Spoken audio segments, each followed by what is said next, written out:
India Sri Lanka கடையில் third and final T20 international match நடக்க போது அதோட ஃபேண்டசி ப்ரிவ்யூ பார்க்க போகிறோம். டெமசி கிரிக்கெட் 11 அப்படின்னு சர்ச் பண்ணி டெலகிராமில் ஜாயின் பண்ணிக்கோங்க. குழப்பம் இருந்ததுன்னா டாப் கமெண்ட் லிங்க் இருக்குது, கிளிக் பண்ணி ஜாயின் பண்ணிக்கோங்க. விஷன் 11 இந்த பர்டிகுலர் மேட்ச்சுக்கு 50,000 கிவ்அவே கொடுக்குறாங்க. கிவ்அவேஸ் ரெகுலராக கொடுக்குறாங்க. ஏகப்பட்ட ஃபேண்டசி ஃபார்மேட்ஸ் இருக்குது, ஏகப்பட்ட ஃபெசிலிட்டிஸ் இருக்குது. மெகா லீக்ஸும் சூப்பராக கொடுக்க ஆரம்பிச்சிட்டாங்க. விஷன் 11 பயன்படுத்திங்க.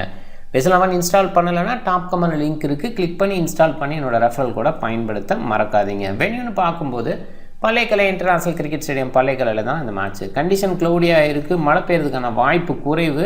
எளிய கொஞ்சம் மழை பெஞ்சிருக்கும், அதனால் இனிஷியல் மாய்ச்சர் அப்படின்ற ஒரு விஷயம் எதிர்பார்க்கலாம். அதர்வைஸ் சூப்பரான பேட்டிங் ட்ராக் சொல்லவே தேவையில்லை. 174 ஆவரேஜ் இருக்குங்கும்போது சூப்பர் பேட்டிங் ட்ராக்னு தான் சொல்லணும். நம்ம பேஸில் யோசிக்கும் போது 24 மேட்ச் இது வரைக்கும் நடத்தியிருக்காங்க. அதில் 13 bad first, 9 chasing, 2 time match இருந்திருக்கு. இல்லை பேட் ஃபஸ்ட்டாக சேசிங்கா அப்படின்னா மழை பெய்யல அப்படிங்கும்போது பேட் ஃபஸ்ட்டு ப்ரிஃபர் பண்ணால் ஓகே தான். பட் டியூ ஃபேக்டர் இந்த மாதிரி கன்சிடரேஷனில் நிறைய நேரங்களில் இந்த மாதிரி ட்ராக்ஸுக்கு பேட் ஃபஸ்ட்டுக்கு சக்ஸஸ் கிடைச்சா கூட சேசிங் தான் ப்ரிஃபர் பண்ணுவாங்க. ஃபஸ்ட் ட்ராக் கொடுக்கறதுக்கான வாய்ப்பு. ஃபஸ்ட் 2 மேட்ச் ஒரே ட்ராக்கில் நடந்தது. ஃபஸ்ட் டே விட செகண்ட் டே கொஞ்சம் டவுனாக இருந்தது. ஓப்பனர்ஸ் என்ஜாய் பண்ணுற மாதிரி தான் அந்த ட்ராக் தொடர்ந்துருக்கு. அவ்வளோவா ஸ்விங் கிடைக்காது. ஸ்விங் பவுலர்ஸ்க்கு பெரிய வாய்ப்புன்னு சொல்ல முடியாது. பட் ஓரளவுக்கு மேனேஜ் பண்ணி கரெக்டான லென்த்தை வீசும்போது இனிஷியல் விக்கெட் அந்த இனிஷியல் மாய்ச்சலில் கிடைக்கலாம். பட் இங்கே ஓப்பனர்ஸ் என்ஜாய் பண்ணி தான் விளையாடுறாங்க. அதை கொஞ்சம் மைண்ட் பண்ணிக்கிங்க. ஆஸ்திரேலியா 263க்கு 3 அப்படிங்கிற பெரிய ஸ்கோரை இங்கே போஸ்ட் பண்ணியிருக்காங்க. பெரிய ஸ்கோர் வரும் அப்படிங்கிற எதிர்பார்ப்பு இந்தியா பொறுத்த வரைக்கும் ரொம்ப ஸ்ட்ராங்காக இருக்குது. அதனால் 200+ அவங்களால் அடிக்க முடியும். நல்ல ட்ராக் கொடுக்குற பட்சத்தில் ரொம்ப சில நேரங்களில் மட்டும்தான் டவுன் ட்ராக் இருந்திருக்கு. இன்றைக்கி பெட்டரான ட்ராக் இருக்கும் அப்படிங்கிற எதிர்பார்ப்பு மறுபடியும் க்ரௌட் என்ஜாய் பண்ணுற மாதிரி தான் இருக்கும். இந்தியா ஜெயிக்கிறதுக்கான வாய்ப்பு ரொம்பவே அதிகமாக இருக்குது. இந்தியா பொறுத்த வரைக்கும் போன மேட்ச்சு சுப்மன் கில்லுக்கு சின்ன இன்ஜுரி, லாஸ்ட் மினிட் இன்ஜுரினால் சஞ்சு சாம்சனை ஓப்பன் பண்ண வச்சாங்க. சஞ்சு சாம்சன் அந்தளவுக்கு கிரேட்டாக இல்லை. இனிஷியல் ஸ்டார்ட் டவுன் ஆட்டார், இனிஷியலாகவே அவுட் ஆனார் அகேன்ஸ்ட் தீக்ஷனா. ஸோ அந்த இடத்துல பார்க்கணும். அண்ட் பாசிபிளாக சுப்மன் கில் உள்ளே வந்தாலும் ரிசர்வ் பண்ணிட்டுக்கு ஒரு ஓய்வு கொடுத்துட்டு சஞ்சு சாம்சன் க்ளவருக்கு பண்ணலாங்கிறது என்னோட எதிர்பார்ப்பாக இருக்குது. பார்க்கணும். இல்லை சஞ்சு சாம்சன் ஜெய்ஸ்வாலே ஓப்பன் பண்ண வைக்கலாம், சுப்மன் கில் இன்னொரு மேட்ச் ரெஸ்ட் கொடுக்கலாம் அப்படின்னு யோசிச்சா இந்த ஓப்பனிங் பேர் இருக்கும். ரிசர்வ் பண்ணிட்டு விக்கெட் கீப்பர் டீசன்ட் பேட்டர், நல்ல comeback after injury. Suryakumar Yadav சூப்பரான கேப்டன்சி பண்ணுறாரு. அவரோட கேப்டன்சியில் கம்பீரும் தெரிகிறாரு. ஒரு பக்கம் பார்க்குறோம், ஏன்னா கம்பீர் கொல்கத்தா நைட் ரைடர்ஸுக்கு பண்ணும்போது நிறைய நேரங்களில் ஸ்பின்னர்ஸை எண்டோவரில் பயன்படுத்துவார். நிறைய எண்டோவர்ஸ் வீசி பார்த்துருப்போம். இப்போ அதிகமாக பார்க்காட்டி கூட முன்னாடி நிறைய பார்த்துருக்கோம். அந்த ஒரு விஷயத்த ரொம்ப நம்பி போவார். டவுன் ட்ராக்ஸில் எப்படி ட்ராக்கை யூஸ் பண்ணணும் அப்படின்னு கம்பீர் ரொம்ப லீட் பண்ணி கரெக்டாக எடுத்துகிட்டு போவார். அதை இங்கேயுமே சூரியகுமார் மூலமாக செயல்படுத்துகிறாருன்னு சொல்லலாம். சூரியகுமார் கெஸ்ட் பண்ணுற கேப்டனாக இருக்க மாட்டார்னு தோணுது. கம்பீரும் அப்படி தான் இருந்திருக்காரு. ட்ராக் என்ன மாதிரி பிஹேவ் பண்ணுமோ அதுக்கு தகுந்த மாதிரி ஒரு யோசனை கம்பீர்கிட்ட இருக்கும். அதை தான் இன்புட்டாக சூரியகுமாருக்கும் கொடுக்குறாருன்னு தோணுது. ஹார்திக் பாண்டியா ஏர்லியாக ஒன்றும் பண்ண மாட்டாருங்கிறத அவர் ரீட் பண்ணுறாரு. என்ன தான் கம்பீரை பொறுத்த வரைக்கும் அவ்வளோவா கோஆப்ரேட் பண்ணி போக மாட்டார் டீமோடு அப்படின்னாலும் சரியான அளவில் ட்ரெயின் பண்ணுவார் அப்படிங்கிறதுக்கு இந்த மேட்சஸ் எல்லாம் உதாரணம் சொன்னேன். நான் ஹார்திக் பாண்டியா ஸ்விங் பேஸில் பெஸ்ட் பவுலர் கிடையாது, ஆனால் ஹிட் த டெக் பாலை பேக் ஆஃப் லென்த் வீசி ஷார்ட் பால் மூலமாக விக்கெட்ஸ் நிறைய எடுப்பார். ஸோ அந்த மாதிரி டைப் ஆஃப் பவுலருக்கு மிடில் ஓவர்ஸ் கொடுத்தா பெட்டராக இருக்கும். Middle and later over maximum Hardik Pandya இருப்பார்னு எதிர்பார்க்கலாம். ரியான் பராக் பவுலிங் பேஸில் பெட்டராக இருக்கார். இன்னொரு விஷயத்தையும் கௌதம் கம்பீர் இம்ப்ளிமெண்ட் பண்ண பார்க்குறாரு. நிறைய ஆல்ரவுண்டர்ஸை டீமில் உருவாக்கணும் அப்படின்னு நினைக்கிறாரு. ரியான் பராக்குக்கு அந்த வாய்ப்பை கொடுக்குறாரு. நான் சிராஜ் இருக்கும்போது ரியான் பராக்குக்கு போகிறாங்கும்போது அது அண்டர்ஸ்டாண்டபிளாக. முன்னாடி கௌதம் கம்பீர் இருக்கும்போது ஷேவாக்கு, விராட் கோலி கூட இதுக்கு முன்னாடி பார்த்திங்கன்னா நிறைய ஓவர்ஸ் போடுறாரு. இதே பள்ளிக்கலையில் இனிஷியல் மேட்சஸில் விராட் கோலி 3 ஓவர் அந்த மாதிரி ரேஞ்செலாம் போட்டிருக்காரு. ஸோ அந்த மாதிரி ஒரு விஷயத்தையும் ஏற்படுத்த முயற்சி பண்ணுறாரு. இந்தியா டீமை கம்ஃபர்டபுளாக வச்சுக்கணும். பவுலர்ஸை வெறும் 5 பவுலர் 4 பவுலர் அப்படின்னு டிஃபெண்ட் பண்ணி போகக்கூடாது அப்படிங்கிற அந்த ஆங்கிள்லேயே யோசிக்கிறார். பாசிபிளாக நல்ல மூவாக தெரியுது. ஏன்னா இந்தியாவை பொறுத்த வரைக்கும் பயங்கர எலிஜிபிளாக இருக்கிற டீம். ரொம்ப க்ளோஸாக போய் தோக்குறாங்க, நிறைய வேர்ல்ட் கப்பை மிஸ் பண்ணுறாங்க அப்படின்ற அந்த இடத்துல கௌதம் கம்பீர் மாதிரி கோச் பெட்டராக நான் ஃபீல் பண்ணுறேன். எனிவே பார்க்கலாம். ரியான் பராக்குக்கு பவுலிங் கொடுக்குறாங்க, அதுவும் முழுமையாக கொடுக்க பார்க்குறாங்க. அந்த லெஃப்ட் ஹேண்டர்ஸுக்கு எகென்ஸ்டாக ஆஃப் பிரேக் அப்படிங்கிற அந்த ஒரு விஷயம், லெக் பிரேக் ஆஃப் பிரேக் மாற்றி போட முடியும் அவருக்கு. ஸோ அந்த ஒரு விஷயத்தை பயன்படுத்துகிறார். And Rinku left hand batter பாசிபிளாக இன்றைக்கி இருப்பாரா, சிவம் துபேக்கு ஒரு வாய்ப்பு கொடுக்கலாம் அப்படின்ற அந்த ஆங்கிளில் கூட யோசிக்கலாம்.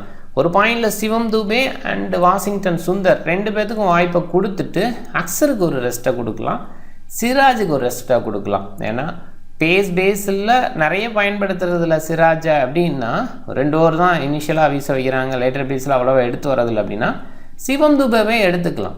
ஏர்லி ஓவர்ஸ் வீசுறதுக்கு அஸ்தீப் அக்ஸர் அப்படின்னு கூட போகலாம். இன்னும் சொல்ல போனால் அக்ஸரை ஒரு வேளை வெளியில் வச்சு வாஷிங்டன் எடுத்துகிட்டு வந்தால் பவர் பிளேவில் நல்ல பவுலிங் வாஷிங்டனால் கொடுக்க முடியும். அப்படி கூட கொஞ்சம் யோசிக்கலாம். ஹார்திக் பாண்டியா தேவைப்பட்டால் பவுலிங்கில் எடுத்து ஏர்லியாக கொண்டு வரலாம். ஸோ இந்த மாதிரி ஆங்கிளில் யோசிப்பாங்கன்னு தோணுது. பார்க்கலாம். கலீலுக்கு ஒரு வாய்ப்பு கொடுக்கணும்னு நினைக்கலாம். ஏன்னா போன சீரீஸில் கலீலுக்கு வாய்ப்பு இருந்ததுனால இந்த மேட்ச் இருப்பார்னு கான்ஃபிடெண்ட்டாக சொல்ல முடியல. பட் வாஷிங்டன் சிவம் துபேவுக்கான வாய்ப்பு அதிகமாக இருக்கும். பார்க்கலாம்.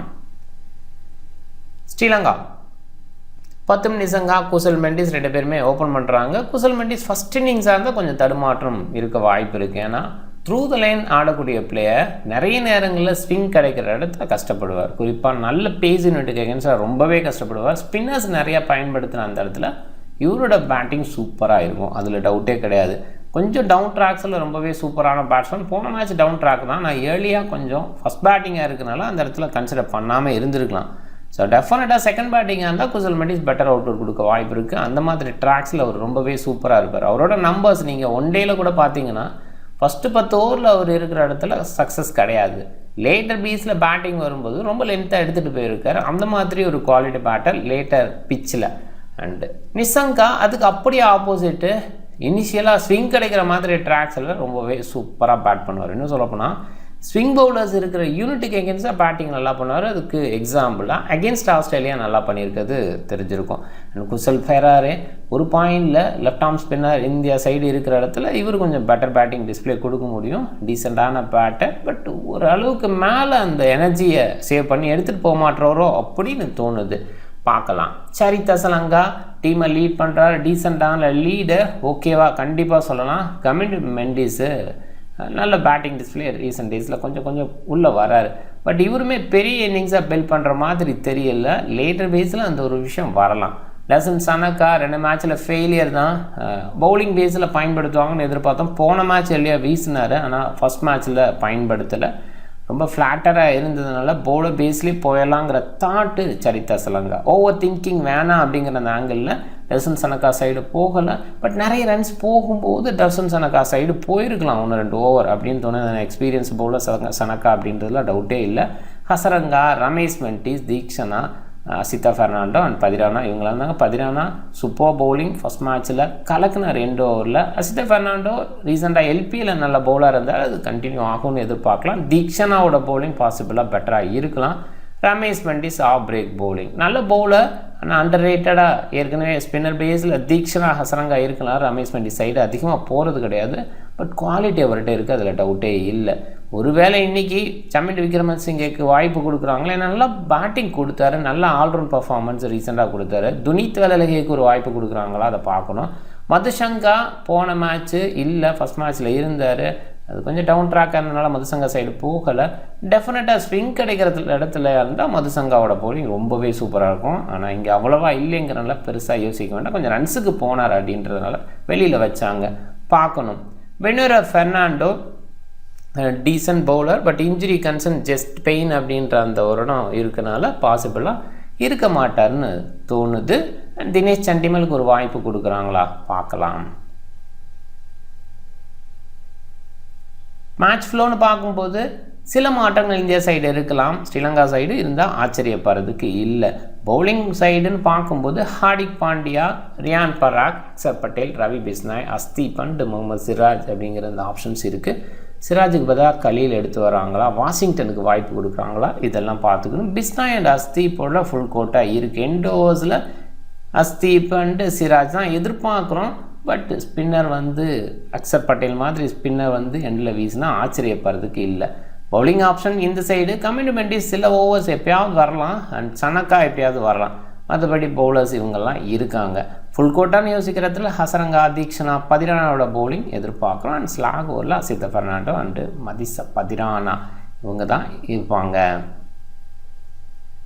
பிக் பேஸில் ரியான் பராக் குறைவாக பிக் பண்ணியிருக்காங்க. கண்டிப்பாக பவுலிங்கில் லெஃப்ட் ஹேண்டை இருக்கிற இடத்துல அவர் பவுல் பண்ணுவாருங்கிற எதிர்பார்ப்பு. ஓரளவுக்கு டீசன்ட் பவுலிங் அவர்கிட்ட இருக்குது. டொமஸ்டிக்கில் நல்ல பவுலராக இருந்திருக்காரு.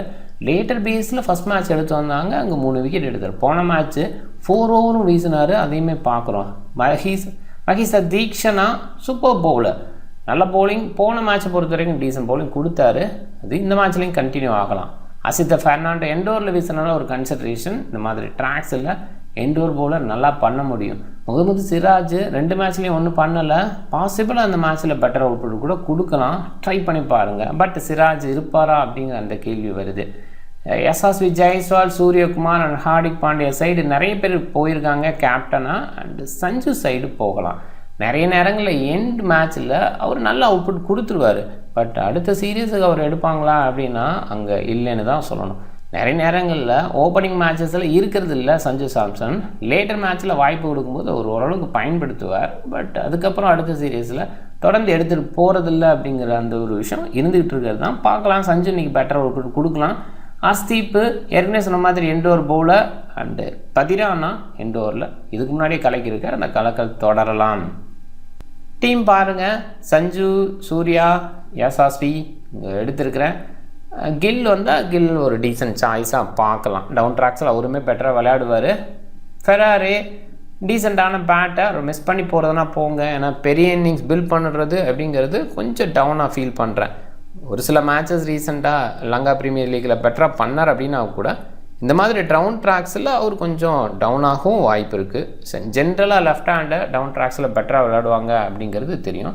குசல் ஃபெராரே போன மேட்ச் நல்லா விளையாண்டார். அவர் மிஸ் பண்ணி கீழே ஒரு bowler side first bowling Sri Lanka பண்ணுற மாதிரி அசித்த ஃபெர்னாண்டோ மாதிரி பவுலர் எண்டோரில் வீசுவாங்க, அவங்கள கொஞ்சம் முயற்சி பண்ணலாம். அஸ்தீப்பு வைஸ் கேப்டனாக ட்ரை பண்ணியிருக்கேன். எண்டோரில் வீசுறதுக்கான வாய்ப்பு, எண்டோர் பவுலர் அப்படிங்கிற அந்த ஆங்கிளில் ட்ரை பண்ணலாம். பதிரானா கூட டீசன்ட் சாய்ஸு, கொஞ்சம் ரிஸ்க் சாய்ஸ் பதிரானா. ஏன்னா ஒரு மேட்ச் மாதிரி எல்லா மேட்சும் விக்கெட் விழுவுன்னு நம்மளால் சொல்ல முடியாது. அதே நேரத்தில் இந்தியன் பேட்டர்ஸ் லேட்டர் பேஸில் விக்கெட் விடுவாங்க, கான்ஃபிடென்ட்டாலாம் நம்ம போக முடியாது. ஆனால் அஸ்தீப்பை பொறுத்தவரைக்கும் எடுக்கலாம். ஸ்ரீலங்கா பேட்டர்ஸ் அந்த மாதிரி தடுமாற்றத்தோடு இருக்காங்க, எண்டில் விக்கெட்ஸை நிறைய விடுறாங்க. பிஸ்னாய் ஒரு டீசன்ட் சாய்ஸு பிக் பண்ணியிருக்கேன். தொடர்ந்து அவரோட விக்கெட் டேக்கிங் இருக்குன்னு நம்புகிறேன். நீங்கள் டிஃப்ரெண்ட் டீமை ட்ரை பண்ணுங்கள். இந்த வீடியோ பிடிச்சிருந்தால் லைக் பண்ணுங்கள், உங்கள் ஃப்ரெண்ட்ஸுங்களுக்கு ஷேர் பண்ணுங்கள். சேனலை சப்ஸ்கிரைப் பண்ண மறக்காதீங்க. மிக்க நன்றி.